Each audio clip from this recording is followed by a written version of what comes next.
Recharge खत्म होने के बाद आउटगोइंग के साथ साथ इनकमिंग कॉल का भी बंद होना। सर, जब प्रीपेड प्लान एक्सपायर होता है या मोबाइल रिचार्ज की वैलिडिटी खत्म होती है तो आपकी आवाज बंद कर दी जाती है। फोन मेरा, सिम कार्ड मेरा, नंबर मेरा। तो सर, रिचार्ज खत्म होने के बाद आउटगोइंग कॉल बंद होना समझ आता है, लेकिन इनकमिंग कॉल बंद होना सरासर मनमानी है। सर, हमारा मोबाइल नंबर आज हमारी डिजिटल पहचान बन चुका है।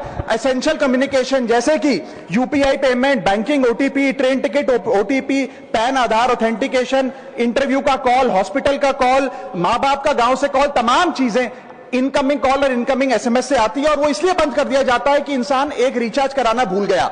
सर, इनकमिंग कॉल बंद करना is not stopping of a service, ये हमारे राइट टू कम्युनिकेशन को स्टॉप करने जैसा है। सर, जैसे आपका आधार कार्ड इसलिए एक्सपायर नहीं हो जाता कि आपने डिटेल अपडेट नहीं करी, या आपका बैंक का खाता इसलिए बंद नहीं हो जाता कि आपने मंथली डिपॉजिट जमा नहीं किया, या आपका वोटर आईडी इसलिए सस्पेंड नहीं हो जाता कि आप एक चुनाव में वोट डालना भूल गए। ठीक उसी तरह आपका मोबाइल नंबर इसलिए सस्पेंड और डीएक्टिवेट नहीं होना चाहिए कि आप एक रिचार्ज भूल गए। सर, मैं सदन में फ्री आउटगोइंग की मांग नहीं कर रहा, फ्री डेटा की मांग नहीं कर रहा, लेकिन इनकमिंग कॉल फैसिलिटी की गारंटी होनी चाहिए। मेरी 3 स्पेसिफिक मांग है। पहली, प्रीपेड मोबाइल कनेक्शन में इनकमिंग कॉल और इनकमिंग एसएमएस कम से कम 1 साल तक कंटिन्यू रहे, चलता रहे from the date of the last recharge, ताकि एसेंशियल कम्युनिकेशन चलती रहे। दूसरी, deactivation of the mobile number after 3 years. ऐसा ना हो कि आपका मोबाइल नंबर किसी को आपका मोबाइल नंबर बंद करके किसी और को अलॉट कर दिया जाए। कम से कम 3 साल का ग्रेस पीरियड देना चाहिए from the date of the last recharge. And third demand, mobile operator should introduce a low cost